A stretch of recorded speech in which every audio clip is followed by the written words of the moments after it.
Olivia Bennet stood by the wide studio window, hands stained faintly with pollen, and read the review again, as if the words might rearrange themselves into something kinder. The city keyboard had clicked and clacked into life across the world, a critic's sentence. Blunt as a pruning shears. Technically skilled but safe. A florist lost a formula.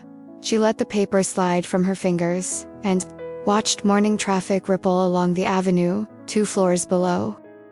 The small pots on her sill, a regiment of succulents and a surviving camellia, caught the light. Her mother's handwriting could still be seen, curling on a yellowed recipe card pinned to the corkboard. When the seeds of love are sown, it's you that blossoms. Olivia traced the curl of a letter with her thumb and felt the familiar tug in her chest. Olivia. The voice came from the doorway, tired and precise. Harry Collins was already in his surgical scrubs. A man who moved according to schedules. The coffee pot at 5:30, rounds at 6:15, texts at 9:07. He held a paper cup with an economy lid. And the way he held it was the same way he held other people's anxieties, carefully, with distance. "I saw it," she said without turning. "You're reading it again," he observed, as if she were a curious child returning to a scrape. "It's mocking me," she admitted. "It's shrinking everything I thought I'd built." Harry set his cup down with a deliberate softness. "It's one opinion," he said. "You have 5-star reviews, corporate clients, a waiting list. That's the business reality. Live." Olivia let out a breath that smelled faintly of peonies. "This isn't just about business. It says I've lost my touch. It says I'm a one-note florist." "You bend too much to fleeting trends," Harry replied. Maybe the city contract would be the right move. Stability, predictable clients. "You always wanted that." She looked up then, and she softened, briefly. "You know, my mother had a little shop. She never did anything for stability. She did things for heart." Her voice tightened. She believed a bouquet could make a stranger hopeful. Harry closed his eyes for a moment. He was trying, she knew that. He had a goal posted like a medal in his head. Chief of Medicine by 4. "Liv, I'm supportive," he said. "I have this surgery. It's the first of its kind, and it could change everything for the department. I can't miss it." "That's the point," she said. "You don't miss those things. You measure your life in achievements. I want a reminder that I matter for more than a success statistic on your CV." He reached for her hand by reflex, a habit built on years of predictable affection. "We're partners. We'll figure this timing." You'll become chief of medicine," she finished. "And I'll be chief of floral installations at the corporate plaza." "That's not a life I imagined." Harry's expression cracked an almost apologetic pause. "What do you want, Liv?" The room held its breath. Part of her wanted the grand gesture she'd seen in films. A suitcase of daisies, a plane ticket, a proposal under rain. Another part, smaller and older, wanted permission to be selfish, to choose what made her feel alive without the calculus of 2 careers balanced on an Excel sheet. "Maybe I want to remember how to make people cry at weddings for the right reasons," she said, surprising them both. A silence settled. Outside, a truck rolled past, a pulse of ordinary life. Harry swallowed. "Okay," he said finally. "Okay, I'm glad you told me." She allowed herself a small, exhausted smile. For a few seconds, there was a fragile peace. Then her phone buzzed. Sophie's name lit the screen, urgent and bubbly. Bonnie, Sophie, Olivia, corrected affectionately in her mind. "Where are you?" "The rehearsal is in a week." Tiny hiccup, Sophie chirped in the message. "Spa got delayed, flights grounded. Can you believe it? We need you here. Can you come early? Also, pick up the rings. They're in town and I can't trust the jeweler to remember which pair is which." Olivia typed, fingers steady. "I'll come. Don't worry about anything." She folded the review into a corner and tucked it into her portfolio. The weight of the sentence still there, but not heavier than the promise she'd just made to her sister. She pressed a thumb to her mother's recipe card and whispered, "For you." Then she put on her coat and stepped outside into the morning. Olivia's flight seemed to conspire against her. A fierce storm rolled above the mountains, a breath of weather that had more purpose than inconvenience. Luggage got lost somewhere between runways and baggage handlers. The brown box, with her mother's small brass bell and the yellow handkerchief, was misplaced. The kind of misplacement that felt suspiciously like fate. "Calm," she told the gate agent, rehearsing a patience she didn't entirely own.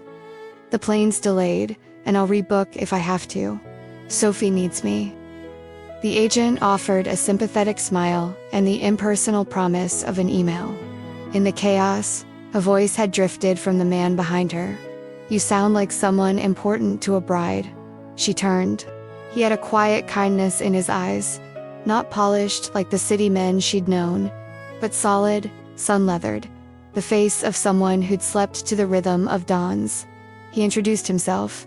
"Lucas Hayes, vet, lives near Primrose Bridge. Here for a checkup and some quiet."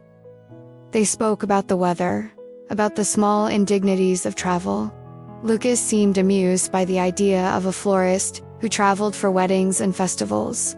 "We have more practical concerns," he said, "like which pasture got last night's sheep, or whether the foal's nurse is in the mood for a late-night snack." She laughed, a short, honest sound. "I arrange other people's happiest days, and then I worry about the worst details." "Sounds like you're good at it," Lucas said. Just then, Sophie's voice crackled through on the phone again. "Liv, the jeweler in town, can you pick up the rings? Flight has me stuck, and I swear, if the jeweler loses them, we'll all be cursed." Olivia found herself agreeing. The city logic bowing to the sisterly imperative. She arrived in Rosewood Valley like an emissary of the urban world, carrying nothing but a small carry-on and determination. The valley opened like a storybook, a cluster of low buildings with porches, a river that winked in sunlight, a sign for Whitmore Gardens scrolled in fading white paint. Her cab dropped her in front of a building with flowering baskets and a hand-painted sign, "Hummingbird Inn." The smell that greeted her, honey and wet earth and roses, made something loosen inside her chest. The Whitmores themselves were there to meet her, a couple who seemed to grow out of the soil they tended. Genial, unflappable, with the kind of domestic certainty she both admired and feared. "We were hoping you'd make it," Mrs. Whitmore said with a smile as warm as a loaf of bread. "Sophie said you were essential." Olivia took off her coat and stepped inside. The inn was a patchwork of faded quilts and polished wood. Lily, a young woman with flour on her hands and an apologetic grin, emerged with a tray of biscuits. "You must be Olivia," she said. "Sophie's told us 1,000 stories. I hope I lived up to half of them," Olivia replied. She thought, in a brief private flicker, of the brass bell and handkerchief that weren't with her. She felt the pinch of loss, not of possessions, she told herself, but of memory, and realized how much she'd packed into her pockets to keep her safe. Whatever else this trip would be, it would also be a measure of whether she can make a small town's celebration feel like a living poem instead of an Instagram post. The Whitmore's village jeweler had a storefront that smelled faintly of lavender and metal polish, and a little bell that jingled when the door opened. Olivia's fingers tapped nervously against the glass as she waited. The jeweler consulted a notebook with a kind of meticulousness that felt comforting. Columned lists, neat check marks, dates. "Oh yes," she said, turning a page. "Order for Bennett and Miller." Olivia felt Sophie's breath in her ear through texts, frantic little emojis, and a plea, "Please." Then a man arrived, steps uneven with urgency. He carried himself like someone who had come from another map entirely. Dusty boots, a jacket flecked with straw eyes that had a habit of crinkling at improbable moments. He claimed he'd picked up the rings on someone's behalf. Olivia's stomach tightened. "No," she said immediately. "They can't be taken. The bride's sister is collecting them." The man, Lucas, looked embarrassed but resolute. "I didn't take anything. I spoke to the lady. She said she could hand them over if someone responsible came." You're responsible for animals, not jewelry, Olivia fired back, though her voice shook in unfairness. He blinked.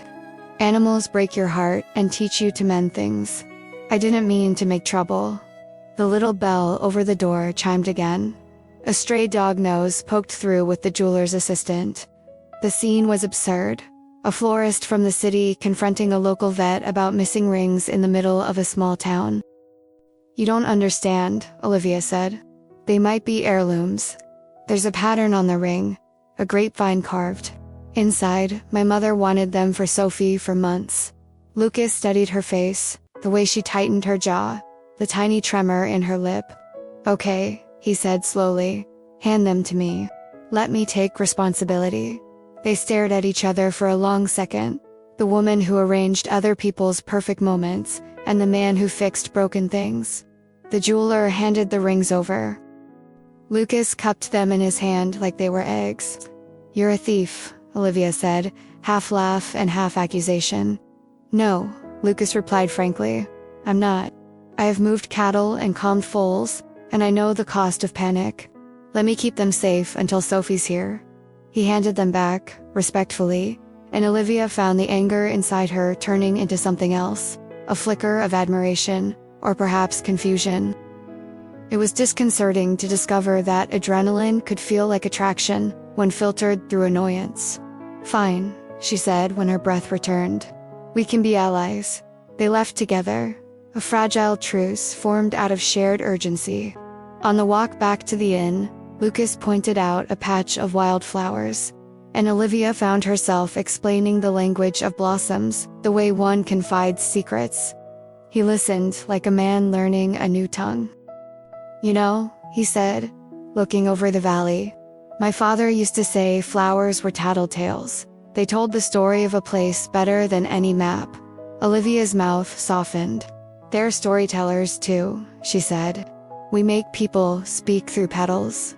Lucas smiled in a way that felt like a promise neither expected to keep. The hummingbird felt, in the early evening, like a pocket of another time. The Whitmores presided over it with the easy grace of people rooted in a place for decades. They filled the rooms with quilts and old porcelain, with stories about the town's summer fair and hayrides that had once doubled as courtship rituals. Lily, the inn's baker, was everywhere at once, bringing tea, collecting envelopes, and dropping crumbs like breadcrumbs of kindness. Mrs. Whitmore fussed over Olivia with a grandmother's delight, slipping a shawl about her shoulders and telling her with evident pride that Sophie had always been the kind of child who'd make anyone's heart expand. You'll make the wedding, Mrs. Whitmore assured. We have faith in beauty. Olivia made a list, the kind she'd made hundreds of times before. Table settings, cake flavors, music, bouquets, seating arrangements, emergency contact numbers. The town offered more help than she'd expected. Mr. Whitmore led Lucas to speak with her about pets, of all things, a request for a small, pet-friendly designated area during the reception, and the conversation shifted. Gently, from logistics to something quieter. You've got a careful hand, Lucas observed as they measured table lengths and debated the merits of wildflowers versus structured arrangements. Olivia smiled at the compliment, and the field between them shifted. It was an ordinary admission, but it felt like scaffolding. She found herself revealing anecdotes, a bridesmaid who'd fainted when the cake collapsed, a bride who'd cried during vows because the sun had set just so. Lucas responded with animal stories, a foal that wouldn't nurse, a parrot that had learned to whistle lullabies. When the conversation circled back to the rings, Lucas admitted his fear of being judged for interfering. Where I come from, people think you either stay or you leave, he said. There's no in-between. I wasn't trying to cause drama. Drama is part of wedding charm, Olivia said lightly. She adjusted a sample boutonniere and pinned it with care. It's the stories people remember. Lily set a plate of scones between them, and they all ate in contented alliance, the city woman, the local vet, the Whitmores, who had adopted both as a temporary family. As dusk settled, lanterns were hung, and the air filled with a thin, sweet smell. the promise of nights when the whole town seemed to breathe together. "Tomorrow," Mrs. Whitmore said, tucking a napkin into Olivia's hands, "we'll choose the cake. We'll choose a band. We'll decide everything will be perfect." Olivia nodded, and for the first time since the review had landed like a small avalanche on her doorstep, she felt a measure of relief. The job was large, the people were generous, and there was a place where making beauty could feel less like a performance and more like tending a garden. The Hummingbird Inn's kitchen smelled of butter and citrus.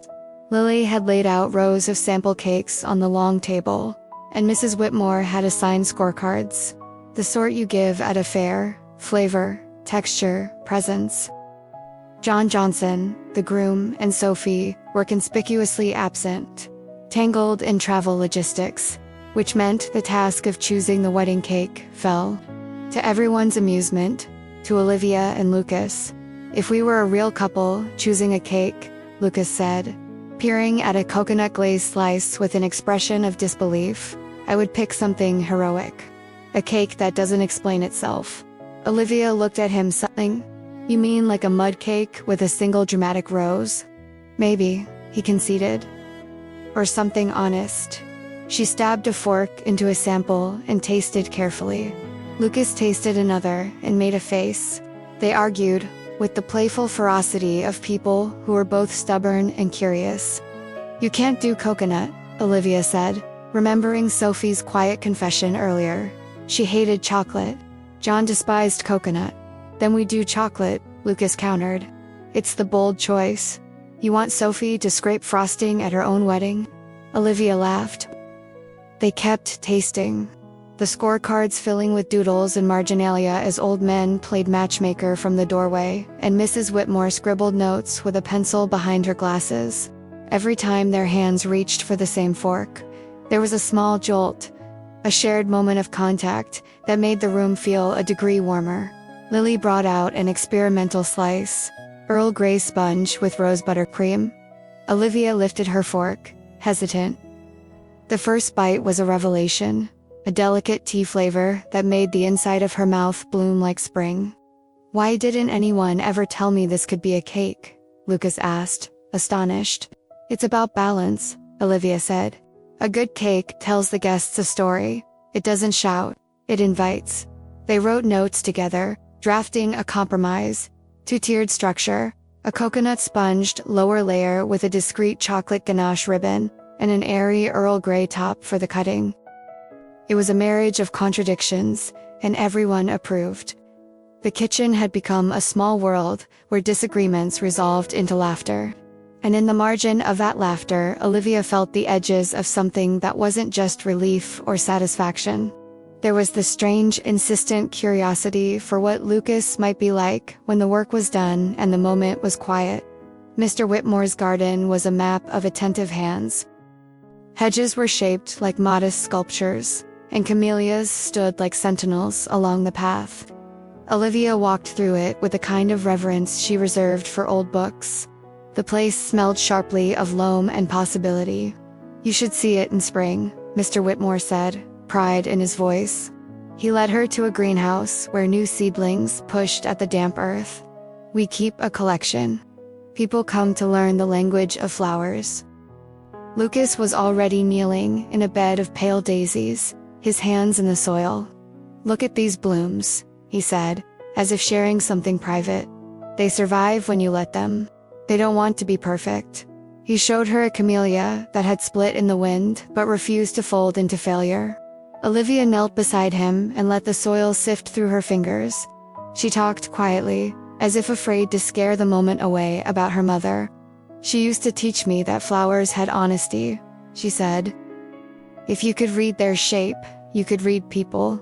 Lucas listened with the intensity of someone cataloging evidence. "You talk about honesty like an art," he said. "It's a practice," she replied. "You choose to notice things, and noticing changes you." They spoke then of pain and absence.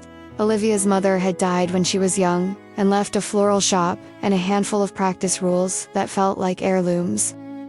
Lucas revealed an old story. An engagement that had dissolved in a way that left him with a reluctance to trust the future and a tenderness for creatures who could not choose dishonor. "It's not that I think love is impossible," he said. "Just expensive to risk. I've seen people hurt badly." Olivia's hand brushed his as they reached for the same seed packet. The contact was quiet, but it landed like a small confession. "We mend things because we can," she said softly. "People, animals, gardens. We make allowances." As dusk pooled, the garden hummed with life. Bees moving like punctuation marks, a cricket's steady metronome. Olivia felt, for the first time in days, that the panic, the review, the lost luggage, the pressure loosened its grip. In the garden, things were in process. They were not finished. They were not perfect. They were truthful. Lucas looked at her, and the sunlight caught the small scar on his eyebrow in a way that made the line of his face honest and human. "I'd like to show you the river tomorrow," he said. "It's the kind of place that keeps telling you stories if you sit still long enough." Olivia agreed. She had come to arrange someone else's love, but perhaps she would find the grammar of her own in the quiet spaces between chores and ordinary kindnesses. She hedged her optimism with a practical thought. There was work to be done, and she would meet it. But underlying that resolve was a soft, new curiosity about Lucas, and about what might happen if she allowed a life that was less measured by contracts and more by mornings like this. The audition was supposed to be simple. 3 options, a quick vote, and the matter settled before the seating charts could drive anyone to madness. But like most things in Rosewood Valley that week, simplicity was a mirage. The Whitmores had arranged chairs in the garden behind the inn. The late afternoon light fell like liquid gold across the hedges, the scent of lilies drifting through the air. Olivia sat with Lily, a notebook balanced on her knees, ready to write down impressions. Lucas leaned back in his chair, arms crossed, as though preparing for battle rather than a serenade. The first group was Flamenco Fire, a duo of guitarists who played with the kind of dramatic flair that made the Whitmores clap, along with unrestrained joy. Their rhythm was infectious, a storm of strumming and stamping feet that seemed far more suited to a summer festival than a wedding. "Imagine Sophie trying to waltz to this," Olivia whispered, though even as she spoke, her foot tapped under the chair, betraying her. Lucas smirked. At least no one would fall asleep. Next came Bluegrass Bill and the Meadow Boys, a quartet with banjos and a fiddle. Their sound was cheerful, raucous, and entirely at odds with the elegance Olivia imagined for the ceremony. Bill winked at her mid-song, and she smiled politely, already imagining Sophie's horrified face if her first dance were to the tune of the Hayride Shuffle. Lucas, of course, loved them. "That's real music," he declared. "Everyone up and dancing. No stiff poses. Pure joy." Olivia scribbled chaotic in her notebook and underlined it twice. The third act, the Champagne Trio, played a delicate set of classical pieces. Violins rose in seamless harmony, and for a moment Olivia closed her eyes, seeing Sophie in white lace, John's hand steady in hers, the garden glowing with fairy lights. It was elegant, timeless, safe. Lucas groaned audibly. "This isn't a gala. It's a wedding, not the lobby of a hotel." Olivia turned sharply. "Romance deserves elegance. Music that says this moment matters. Or music that says they're alive," Lucas countered. "You don't want the whole crowd sitting stiff as statues while a violin drones on." Their argument might have gone in circles forever if not for the fourth candidate unexpected one. From the back of the garden, a nervous young woman stepped forward, clutching a guitar almost as tall as she was. Her name was Claire Brooks, a local girl who worked part-time at the diner and occasionally sang at Christmas fairs. "Are we really doing this?" Olivia whispered, skeptical. But then Claire began to sing. Her voice was fragile at first, like glass on the verge of breaking. Then it grew, filling the garden with a warmth that melted even the sharp edges of Olivia's skepticism. The lyrics were simple about time, about promises, about the kind of love that survives seasons, but sung with such raw honesty that everyone in the audience forgot to breathe. Lucas sat forward, elbows on his knees, eyes fixed on the girl. Olivia felt a prickle at the back of her neck, the way you feel when you're witnessing something unrepeatable. When Claire finished, silence clung to the air. Then, slowly, Mrs. Whitmore clapped, and soon everyone was applauding, not with the polite rhythm given to the earlier acts, but with the urgency of people who knew they had just seen the right choice. Claire's cheeks flushed crimson. I can do better," she stammered. "If you give me another chance." Olivia stood, walking toward her, heart pounding. "You don't need another chance. You just gave us exactly what this wedding needed." Lucas nodded. "She's perfect." For once, Olivia and Lucas agreed.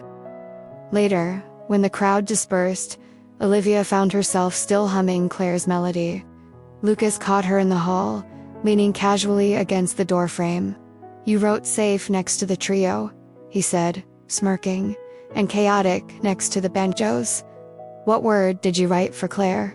Olivia glanced down at her notebook, at the single word she'd scrawled in a moment of instinct. "Truth." Lucas's smile softened into something quieter. "Then that's the one we needed." For the first time, Olivia realized that maybe music wasn't just about melody. It was about resonance, the same kind she was beginning to feel every time Lucas spoke. Olivia had promised herself she wouldn't call, but loneliness is persuasive, and doubt has a way of knocking louder in the quiet. It was nearly midnight when she stepped into the Whitmores' small office, where the old rotary phone still worked, despite its cracks. Everyone else was asleep enwrapped in the kind of silence only country nights can hold. Crickets sang outside the open window, and the faint hum of the river sounded like distant applause. She dialed Harry's number, pressing each button as though it might bite her. The call connected after 2 rings. His voice came brisk, professional, as if she were one of his colleagues, paging him during surgery. "Harry Collins." "Harry, it's me." A pause, then a soft sigh. "Olivia. It's almost 1 here. Is everything all right?" She closed her eyes, leaning against the wall. "I just wanted to hear your voice." He chuckled faintly, though it was the tired laugh of a man with too many obligations. "You sound different. Distracted. I've been worried since you left. Are you coping with the wedding stress?" Wedding stress? As if that were the name for what she felt, her heart fracturing between the safety of what she knew and the wild pull of what she was starting to want. "I'm helping Sophie," she said carefully. "It's beautiful here. The gardens, the air, the way people actually notice each other." Harry didn't answer right away. She could picture him in his apartment, lights dim, files scattered on the counter, coffee cooling on the table.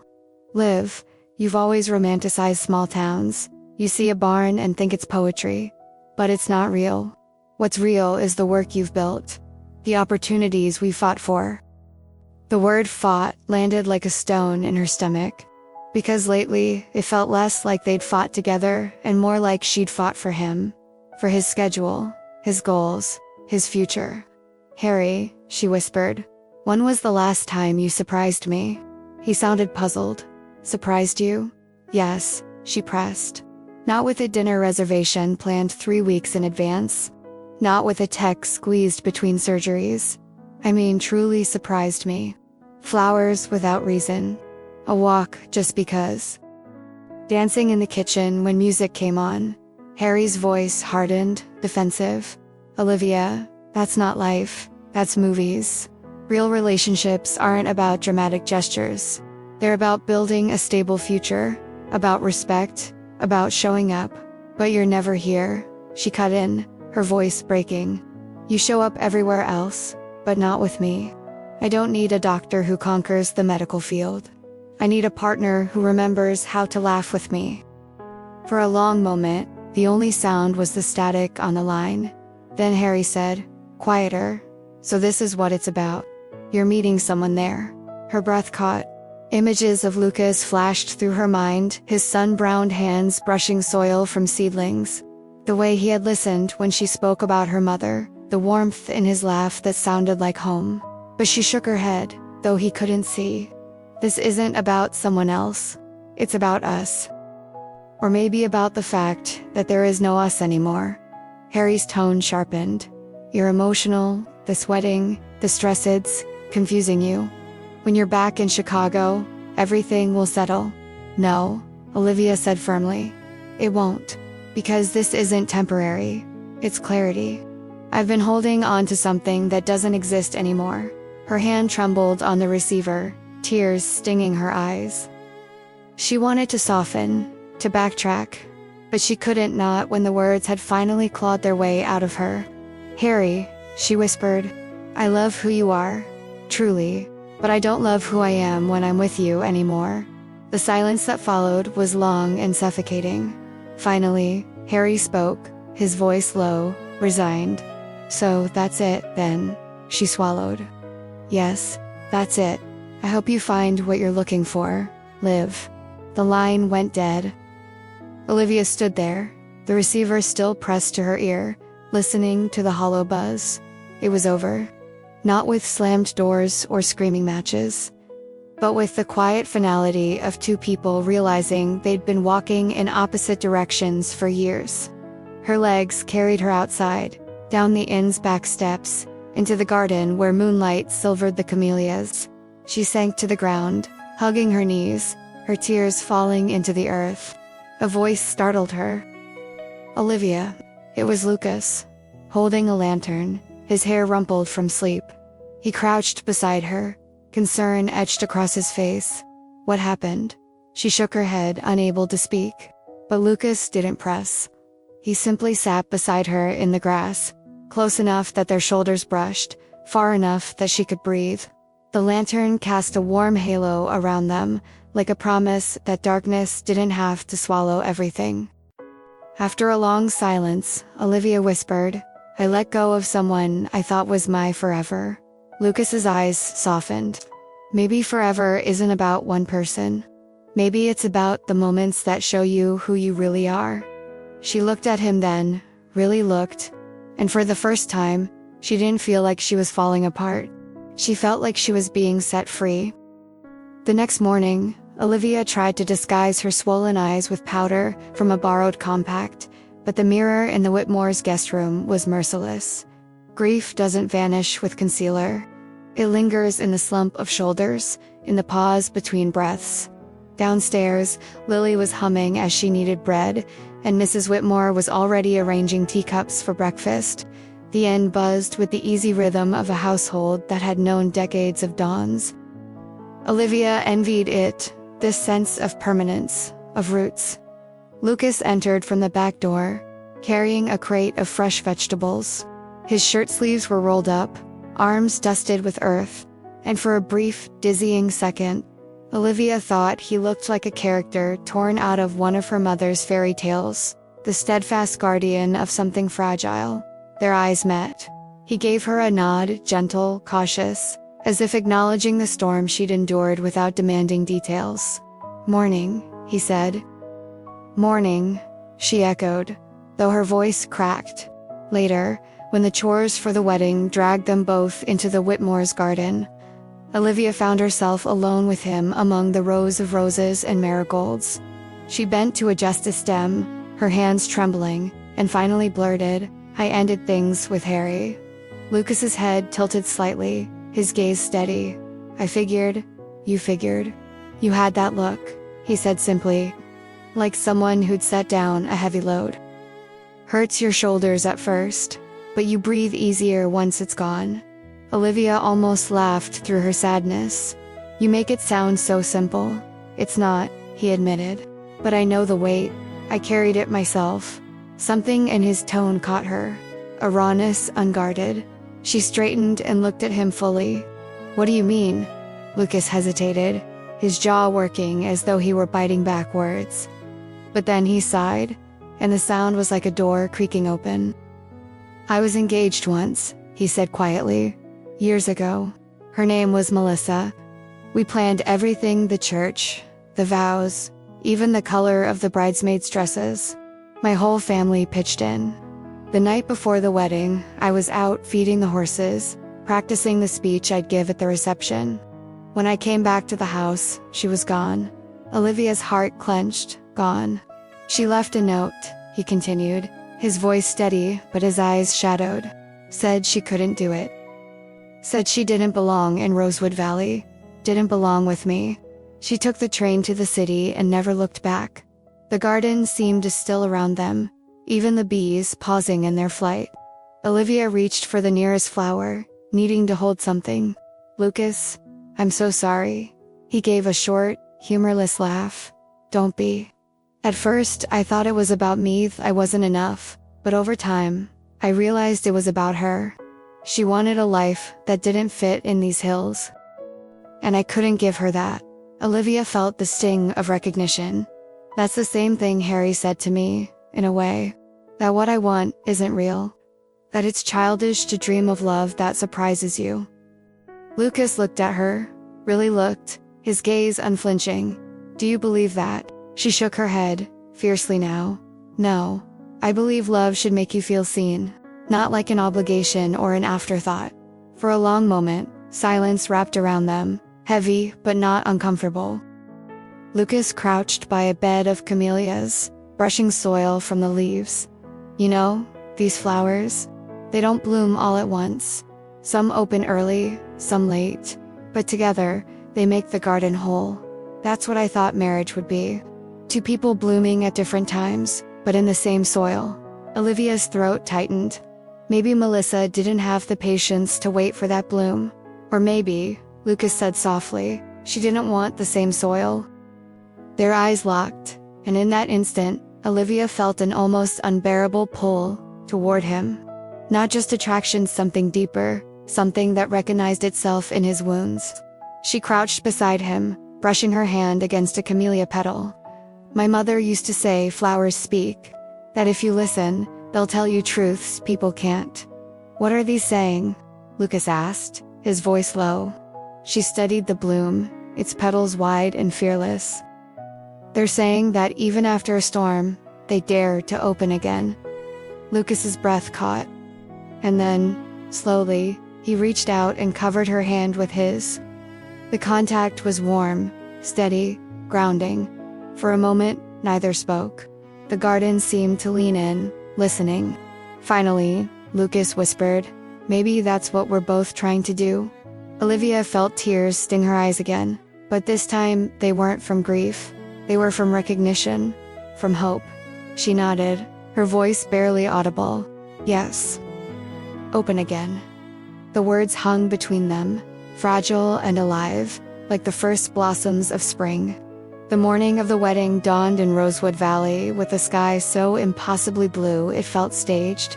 The air was crisp, carrying the scent of wild honeysuckle from the hedgerows, and the impulsed with a rare energy, the kind of frantic, joyous chaos that only a wedding day can summon. Olivia woke before dawn, the weight of responsibility pressing against her chest. She had promised Sophie everything would be perfect, and perfection suddenly felt like both a promise and a curse. She pulled her hair back, tied an apron around her waist, and descended into the world of controlled madness that was the Whitmore's kitchen. Lily was already there, her hands covered in flour, face glowing with excitement. Coffee's on, she said cheerfully. And don't panic, but the buttercream split during the night. I fixed it mostly. Olivia inhaled sharply, then forced herself to smile. Buttercream crises are survivable. Broken vows are not. We'll manage. Mrs. Whitmore bustled in with a clipboard, reading aloud like a general before battle. Flowers delivered at 8, musicians here by 9. Chairs arriving by 10. Reverend Carter wants a run-through at 11. And Sophie, as if on cue, Sophie stormed in, hair in curlers, robe flapping behind her like a cape. Olivia, she cried, arms thrown wide. Tell me I'm glowing. Please say it. If I look like a raccoon, I'm calling the whole thing off.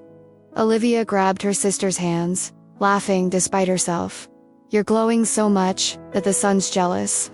Stop panicking. Sophie collapsed into a chair, burying her face in her hands. I had a nightmare that John showed up in jeans. Jeans, Olivia. What if he actually does?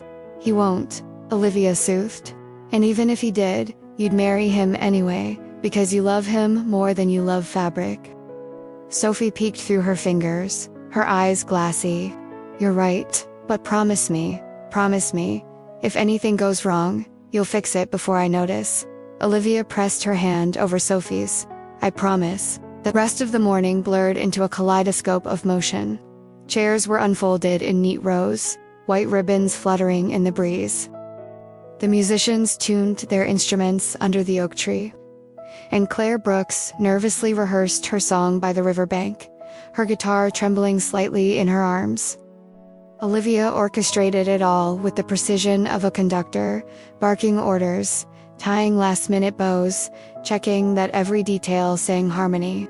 Lucas was everywhere too, hammering nails for the archway, lifting heavy crates, comforting a panicked flower girl whose basket had tipped into the mud. At one point, Olivia caught him crouched in the grass, whispering to the ring bearer, a shy little boy who was terrified of walking down the aisle. You're braver than you think, Lucas said softly. Just keep your eyes on your mom. You'll do fine. Olivia watched the scene from a distance, her heart squeezing. How could a man who had been left so cruelly at the altar still carry so much tenderness in him? At 11 sharp, disaster struck. The flower delivery van sputtered into the driveway, smoke pouring from its hood. The driver staggered out, coughing, apologizing. The flowers inside, white roses, lilies, peonies, were wilted from the heat of the broken engine. Olivia's stomach dropped. Sophie would crumble if she saw them like this. Lucas appeared at her side, calm as a soldier in battle. Say the word, he said. She stared at the dying bouquet, panic clawing at her chest. Then her eyes flicked to the Whitmore's garden, vibrant, alive, untouched by the chaos. We're raiding the garden, Olivia declared. Every bloom, every stem, every leaf that will hold still long enough to be cut. We're making this wedding sing with what's here, not what's missing. Lucas grinned, already grabbing shears. Now you're talking. For the next hour, the garden became a frenzy of purposeful theft. Olivia snipped roses, Lucas gathered wild daisies, Lily clipped armfuls of lavender. They arranged everything into makeshift bouquets, centerpieces, garlands that smelled of soil and sunlight instead of sterile refrigeration. When Sophie finally saw the transformation, her mouth dropped open. It's like a dream, she whispered. Like Mother's garden. Olivia's throat tightened, but she only smiled. Exactly like that. At 1:30, John Johnson, the groom, arrived, looking pale and sweating. His tie was askew, his hair damp. Sophie's nightmare flashed through Olivia's mind, but instead of jeans, John was fully dressed. The problem was not his clothes, it's the vows, he confessed to Olivia in a whisper. I wrote them last night, but they're bad. Like ruined the ceremony bad. What if I humiliate Sophie? Olivia led him to the side, into the shade of a willow tree. John, Sophie doesn't care if you sound like Shakespeare. She cares if you sound like yourself. Speak from your heart. Tell her why you're choosing her, today and every day. That's all she wants. John swallowed hard, then nodded. You're right. Thank you, Olivia. I owe you everything. She smiled. Just love my sister well. That's all the payment I need. At last, the moment arrived. The guests settled. The sun draped the garden in gold, and Claire Brooks began to sing. Her voice floated over the crowd, pure and steady, wrapping every guest in warmth. Sophie walked down the aisle, radiant in lace. Her eyes locked on John. Gasps rippled through the audience, not at the dress, not at the flowers, but at the sheer love blazing between them. Olivia stood near the front, her heart pounding with pride. She had delivered her promise. The chaos, the crises, the heartbreak of the night before, it all melted into this moment, when her sister's joy filled the air like perfume. Lucas was just behind her, arms crossed, watching with a soft smile. At one point, their eyes met, And for a heartbeat, Olivia felt something shift inside her. Something inevitable. When John spoke his vows, his voice cracked, but the words were raw and true. Sophie, you're the reason I believe in forever. You're the place I want to come home to, no matter how far I wander. Sophie wept openly, and the guests followed. When it was over, when Reverend Carter declared them husband and wife, when Sophie and John kissed and the crowd erupted in applause, Olivia finally allowed herself to breathe. She turned to Lucas, whispering, "We did it." Lucas leaned closer, his voice low enough for only her. "No, you did it. You made this day unforgettable." And in that moment, with confetti swirling and music rising, Olivia realized that she had found more than a way to save her sister's wedding. She had found a piece of herself she thought was lost. Evening arrived as if poured from a glass, low, amber, and inevitable. After the ceremony, the garden shifted into a celebration that felt like a dream built out of soft lights and laughter. Olivia moved through it all like a conductor who had finally set down her baton. Hugging relatives, checking on Claire Brooks's setlist, rescuing a flower girl's headband, and reminding Lily to cut the cake with the good knife, not the serrated one that chewed frosting like a hungry wolf. Sophie twirled with John Johnson beneath a strand of lanterns. Their joy was shameless, clean, and whole. Mrs. Whitmore cried twice and declared it hydration for the soul. Mr. Whitmore claimed he had something in his eye, though everyone knew it was happiness sneaking up on him with muddy boots. If there was a perfect day, this came as close as Olivia had ever seen. At some point, Lucas found her standing beneath an arch, woven from the very flowers she had stolen from the Whitmore's garden. The music faded to a tender hush. Claire's voice braided with the guitar in a way that made conversation feel like an interruption. "You look like someone who just saved a village," Lucas said, hands in his pockets, smile tilted gently. She laughed softly. "I feel like someone who just remembered how to breathe." They stood for a while in that generous silence. Then Lucas cleared his throat. "I wanted to tell you something," he said, eyes fixed on a spot just beyond her shoulder, as if the words were easier to release if he didn't look directly at them. "The city zoo called. They offered me the position again." "Head vet," he swallowed. "I said yes." The word dropped between them, heavy as a stone in still water. Yes. Olivia's first instinct was practical. Of course he should take it. Of course he should chase the opportunity that respected his skill. The second instinct, the one that rose from her ribs like a startled bird, was less generous. It wanted to say, "Don't go." Her voice arrived steady, trained by years of ceremonies where chaos was not permitted to reach the stage. When she asked, "Monday," he said, "I leave early. Before sunrise." The celebration blurred at the edges. Olivia looked over Lucas's shoulder at Sophie and John, two people who had already built an altar out of everyday moments and wondered how something could feel so right and so wrong at once. "I'm happy for you," she managed. "You deserve good things." He nodded, grateful, wounded, awkward. "You do, too." For a moment they were only two people threading themselves carefully between the teeth of a goodbye.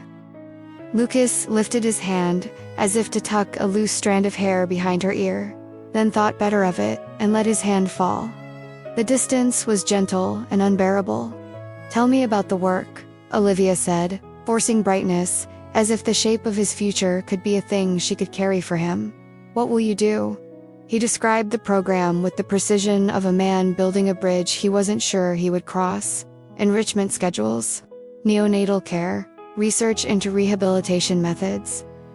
His face lit in a way that made Olivia both proud and hollow. "We'll make a difference," he said. "Sometimes the animals that arrive have never had anyone choose them. It'll be a place for second chances." Second chances. The words ricocheted through Olivia's chest. People came to wish them well, to thank Olivia for the flowers and Lucas for the steady kindness he had offered all week, and the conversation broke apart. Olivia smiled, toasted, laughed by each joy pressed against a bruise she hadn't acknowledged. When the cake was finally cut and the first slice delivered, when Claire sang a final song and the applause petered out to murmurs, Olivia slipped away to the edge of the garden, where the lantern light surrendered to the dark. Footsteps followed.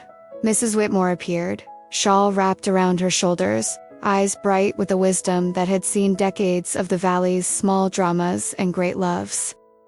"You'll catch a chill," Mrs. Whitmore warned gently. Olivia smiled faintly. "I've had colder nights." The older woman took her hand. "I've watched your heart wake up in this garden," she said simply. "It's a beautiful thing when a sleeping thing remembers it was made for daylight." Tears pressed hot behind Olivia's eyes. "He's leaving," she whispered. "Monday, are you?" Olivia looked toward the inn. "There's a contract waiting for me in Chicago. Corporate lobbies, scheduled installations, a calendar that looks like a cage if I squint. And if you don't squint, a life," Olivia said, and surprised herself with how small the word sounded. Mrs. Whitmore leaned in. "My husband planted a variety of camellia 20 years ago that never took," she said. "Every spring he tried again. Do you know what finally made it bloom? He stopped forcing it. He planted it where it seemed to want to lean anyway, the place it had been trying to reach all along." Olivia exhaled. "And if I've already said yes to the wrong garden, then say yes to the right one now," Mrs. Whitmore replied. "The world won't punish you for choosing what makes you honest." From the dance floor, Sophie and John called for a final toast. Olivia wiped her eyes and turned back into the light, into the voices, into the life she had curated for one perfect day. She spoke about love, the kind that grows because you water it, the kind that survives because you let it tell the truth. Everyone applauded.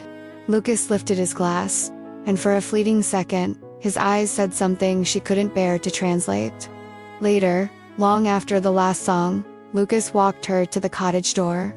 "I'll stop by in the morning," he said, "to say goodbye properly. I owe you that. Goodbye properly." It sounded like the gentlest knife. "Okay," she whispered.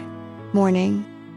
They stood side by side, the porch light buzzing softly, the night fragrant with the garden's breath. Neither moved. Then Lucas leaned down and kissed her forehead, small reverent touch that honored something and refused to take more than it should. "Sleep," he said. Olivia nodded, blinking hard. "You too." She closed the door and pressed her back against it. Sometimes the most devastating part of goodbye is the part that still knows how to be tender. Dawn tried to be kind. It slung pink across the sky and warmed the roofs of Rosewood Valley, with a promise that looked almost like mercy. Olivia rose before the light could finish its argument with darkness. She dressed, tied her hair back with the ribbon she'd kept in a drawer since she was a girl, and slipped outside. The garden held the ghost of last night's laughter. Ribbons stirred on the arch. Confetti hid in the grass like secret stars. Olivia stood very still and listened to the river. Somewhere a rooster behaved like a cliché, and she felt absurdly grateful for clichés' proof that the world still remembered its lines even when she forgot hers. She waited for Lucas. He didn't come. 9 o'clock arrived, with the clatter of dishes as Lily started breakfast. 10 wound itself around the inn like a polite question. At 10:30, Mr. Whitmore walked back from the road, worry trailing behind him like a stray dog. "The early train," he said. "Lucas took it. He left a note for me to give you. Asked me to wait until you'd had your coffee." Olivia's hands were steady as she unfolded the paper. The steadiness surprised her. The note did not. "Olivia, I wanted to say goodbye yesterday and found we were both too full for clean words. You've given this place its color back. You've given me something I thought I couldn't hold again. I don't know what the right thing is except to be brave enough to do the next kind one. I need to try this. If I don't, I'll always be the man who stayed because he was afraid. If there's a bridge between what you want and what I can be, I will find it. If there isn't, then I will be grateful forever for the week you gave me." Olivia read it twice, then pressed it to her chest. The ache wasn't anger. It wasn't even abandonment. It was a recognition of a truth she didn't want. Sometimes people must keep a promise to themselves before they can make one to anyone else. Coffee? Lily asked, appearing with a mug, or a scone, or a shovel so you can bury something in the garden and pretend it never happened. Olivia smiled, surprised by the humor that rose in her like a reflex. Coffee, she said, and maybe the shovel later. Mrs. Whitmore folded Olivia into a hug that smelled like lavender and cinnamon.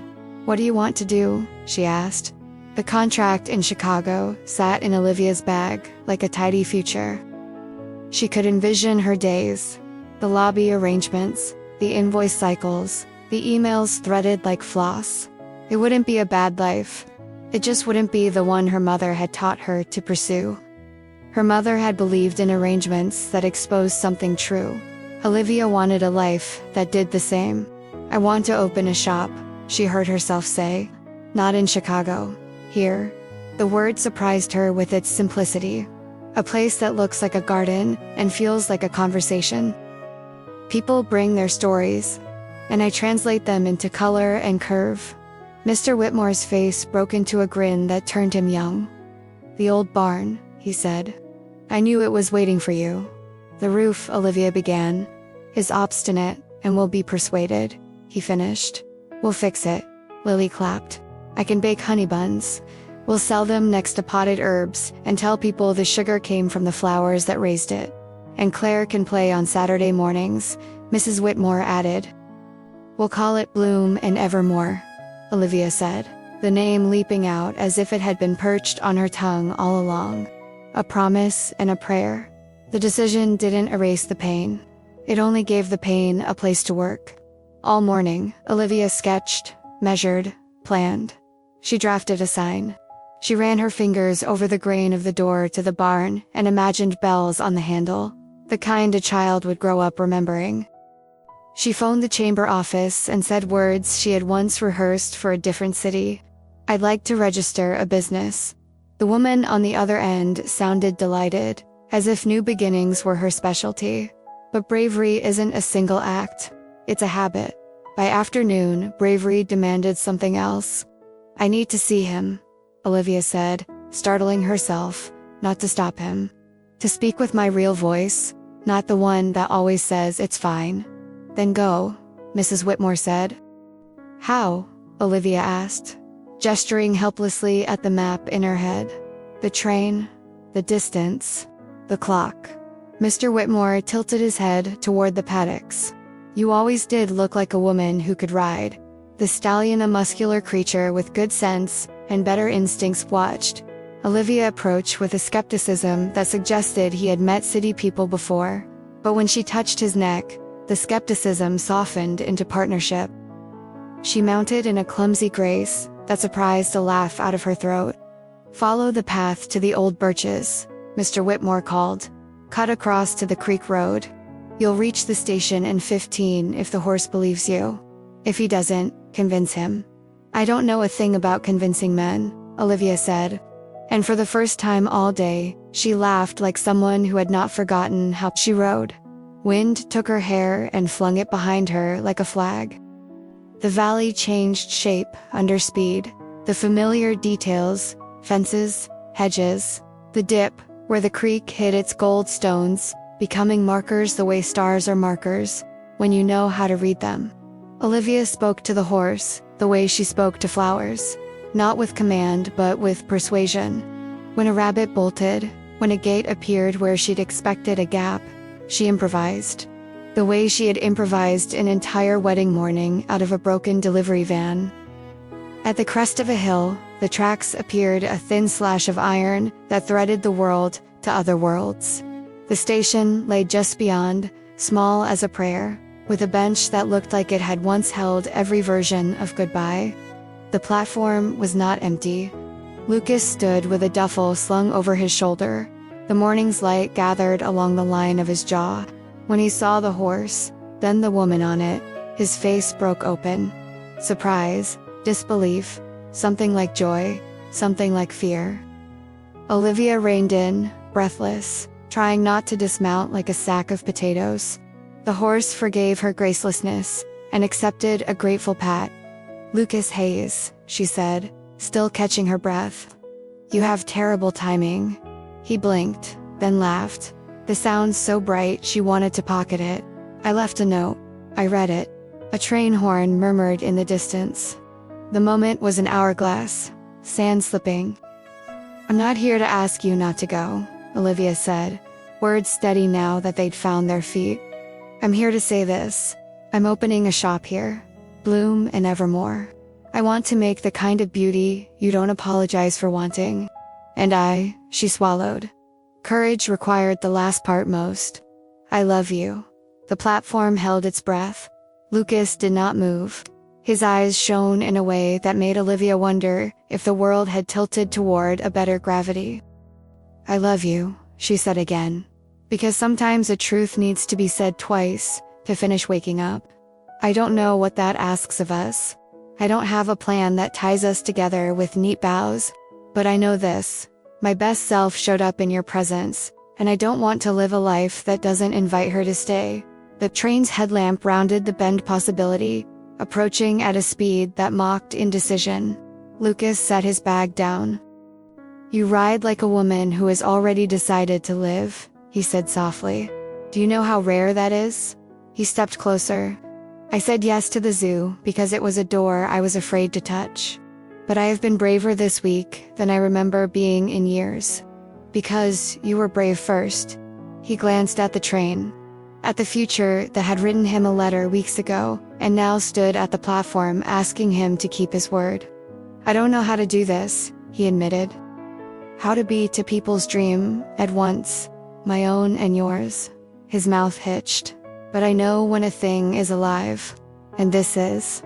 The train slid into the station, doors releasing with a sigh like a tired animal lying down. Passengers gathered their lives and stepped on board. A conductor glanced down the platform because that was his job, to count the seconds and keep the world on time. Lucas looked at the open door, then back at Olivia. Behind him, the train exhaled patience once more. "I'll meet you on the platform any day," Olivia said, tears in her voice and not ashamed of them. "Even if you have to get on sometimes. Even if I have to let you." Lucas's throat worked around a knot of words. Then he did something that surprised them both. He picked up his bag and handed it to the conductor.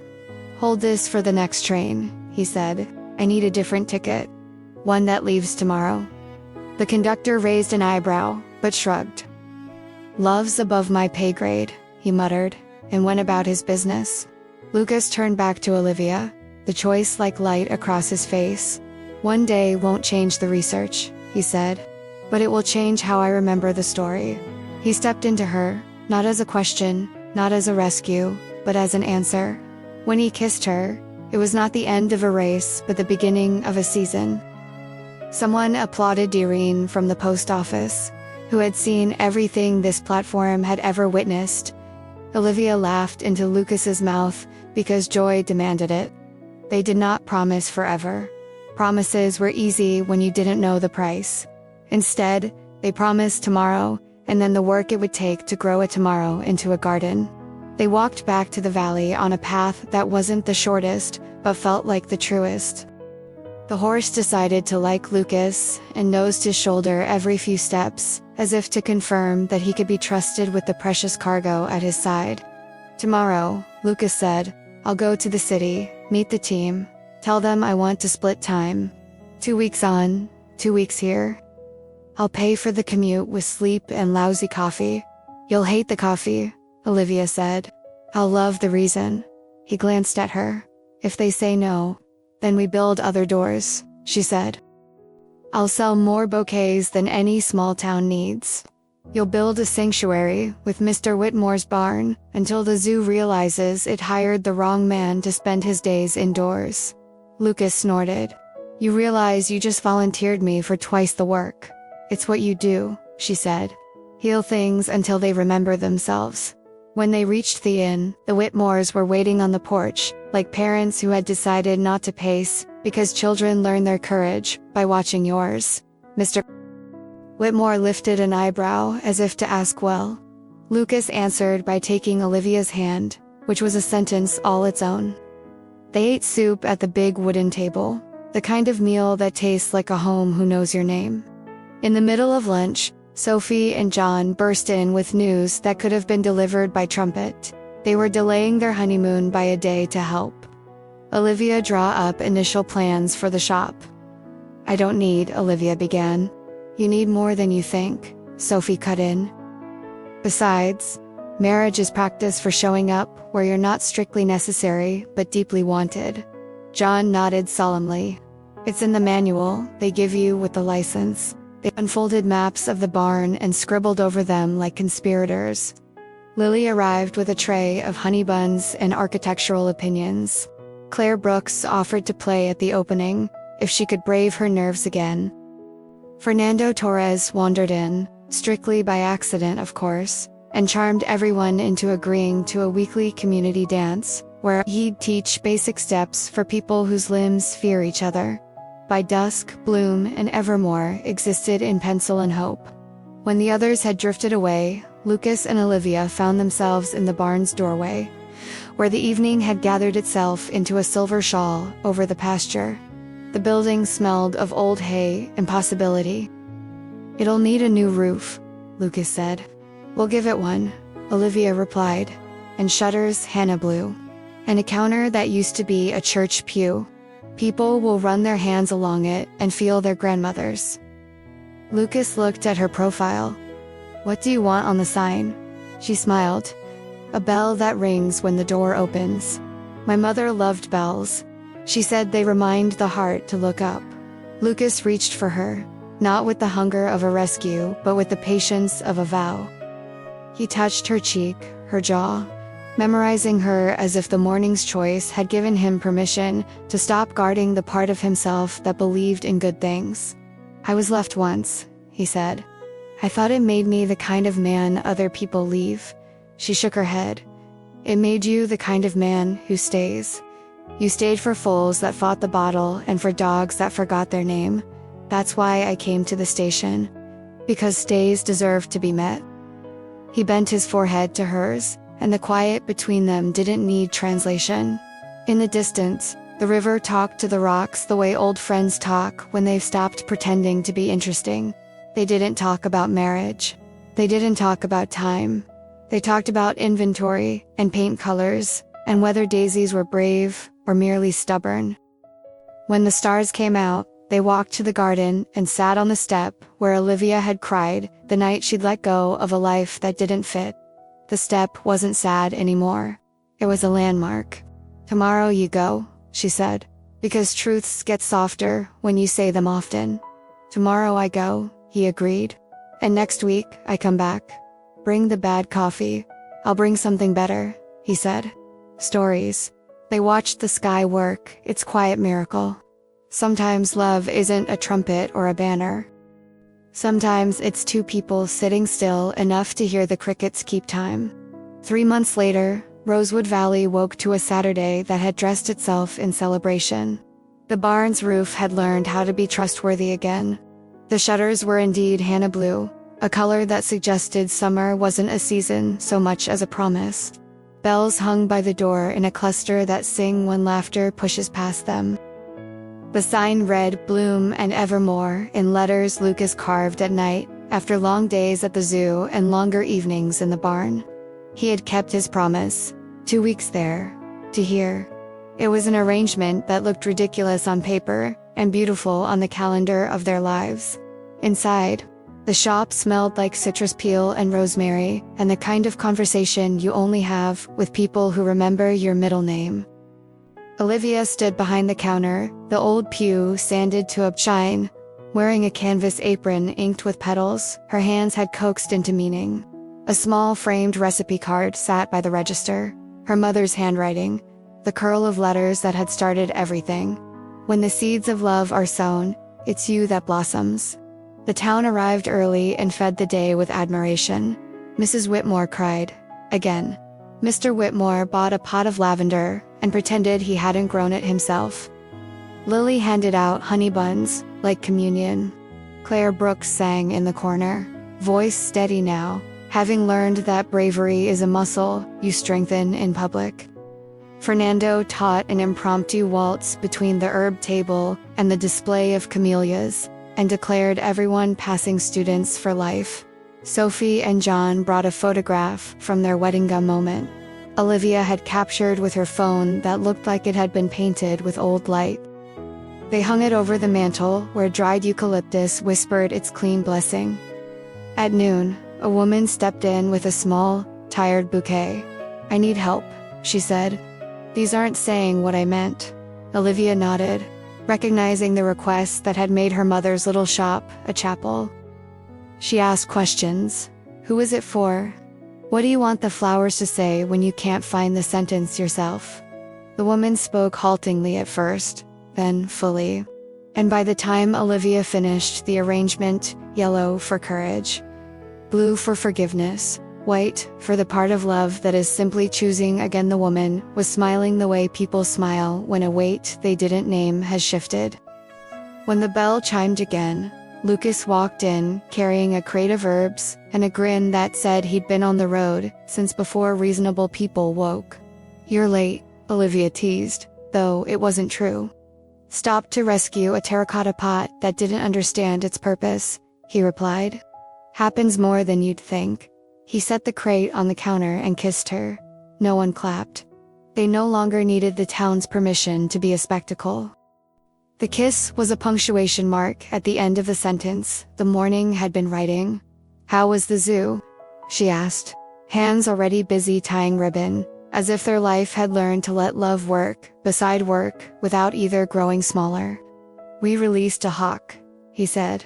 "Watched it learn the map it had in its bones. It knew what to do as soon as the sky let it." "Of course it did," she said. "Most living things do if you stop convincing them they're wrong." A little girl wandered up to the counter and stared at the bells. "Can I ring one?" "You have to buy a daisy to earn the ring," Lucas said solemnly. "That's extortion," Olivia objected. "It's fundraising," he corrected. The girl rang the bell anyway, because some rules were meant to be tests and some tests were meant to be failed. They worked the afternoon the way you work, when the work looks like a letter you finally sent to the right address. On the hour, they stopped to drink water and point out clouds shaped like domestic animals. At closing time, they locked the door and stood in the doorway, the way people do when they're not done looking at the thing they made. "You know," Lucas said, "nothing we promised was extravagant." "Good," Olivia replied. "Extravagant promises are for people who don't plan to keep them." He slipped an arm around her waist. "What do you want to do with our ordinary tomorrow?" She thought of a dozen small things. Teach Lily to wire anemones without bruising them. Test whether rosemary really makes people more honest when they walk under it. Ask Claire if she'd like to write an original song for the shop. Convince Fernando to choreograph a florist's waltz that could be danced while holding shears. "Everything," she said. "I want to do everything we can reach." They turned the sign to closed and left the lights glowing just enough for the flowers to feel admired. Outside, the evening collected itself into a hush that belonged to places that know how to keep their promises. The bell over the door gave a last, contented chime, like punctuation on a poem. And somewhere in the dark, a hawk found its wind again and remembered its map. Sometimes the bravest thing we can do is to admit which garden was meant for us all along. Olivia didn't choose a life that looked impressive on paper. She chose the one where her hands could tell the truth. Lucas didn't choose a future that made him untouchable. He chose the one that made him honest. And together, they learned that love isn't about grand promises, but about showing up at the platform, day after day, and choosing each other again. Thank you, truly, for staying with the story until the very end. If it touched you, I'd be so grateful if you could like this video, subscribe to the channel, and ring the bell so you won't miss the next tale. And I'd love to hear from you. Share in the comments what garden made you bloom in your own life. If you're ready for another emotional journey, don't miss the next story on our channel. It might just be the one that speaks straight to your heart. Lasting Tales, reminding you that love always grows where we water it, and that forever is simply the courage to choose again tomorrow.